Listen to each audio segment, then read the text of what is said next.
The sun's coming up, drinks are hot, and now it's time for our first cup. Today, tools, part 2. So I want you to imagine that you're trying to twist a screw into the wall, but you don't have any tools with you. You don't have a drill, you don't have a screwdriver, you don't have anything. But you got to get this screw into the wall. What do you do? What do you do? Some of you might say, well, I'll just try and hold on to it, just push it in there, crank it as hard as I can, just try and brute force it. Some of you might say, I'll sit back and I'll think about the material of the wall and the angle that everything's got to go in and what the screw is going to be doing. But what would you do? Maybe somewhere in between?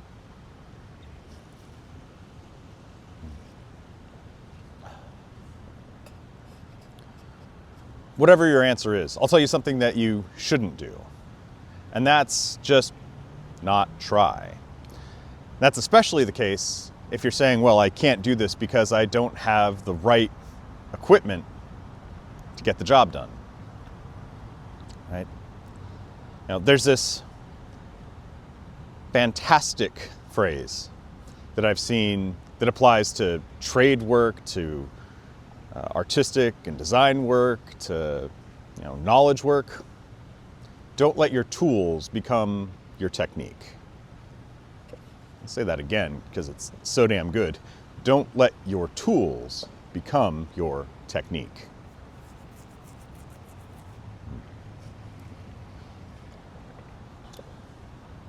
What's that mean? Well, to me, it means that you shouldn't ever allow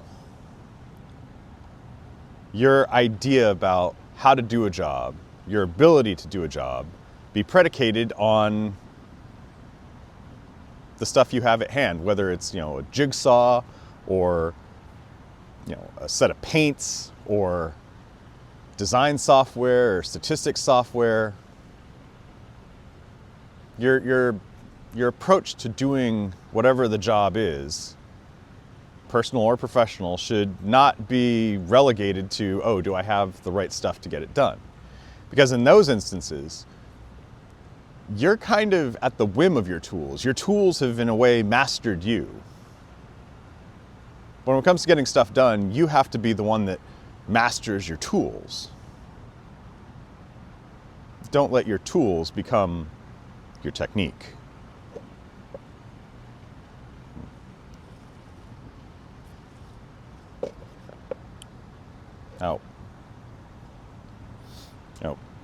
Going back to that screw example, sure, there's always going to be something that will be ideal, right? I mean, every tool has a purpose.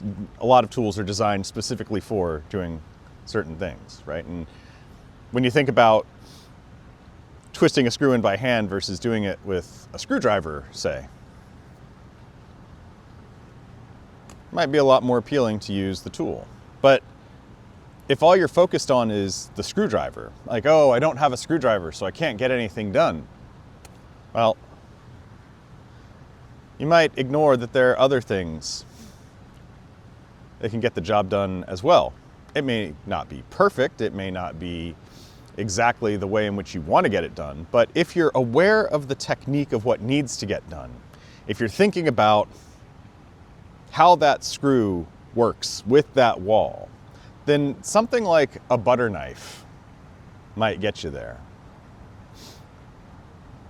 Or if you saw the last episode, maybe it's a crowbar when you need a sledgehammer. But the point is, don't give up on what it is that you're doing. Right? Think about what needs to get done, how it needs to get done, and think about what else you know to affect that outcome. Because if you're thinking like that, if you're not reliant on looking for a particular thing to do the job, no matter what you've got, you will always have the tools you need to get the job done. That's really what this is about.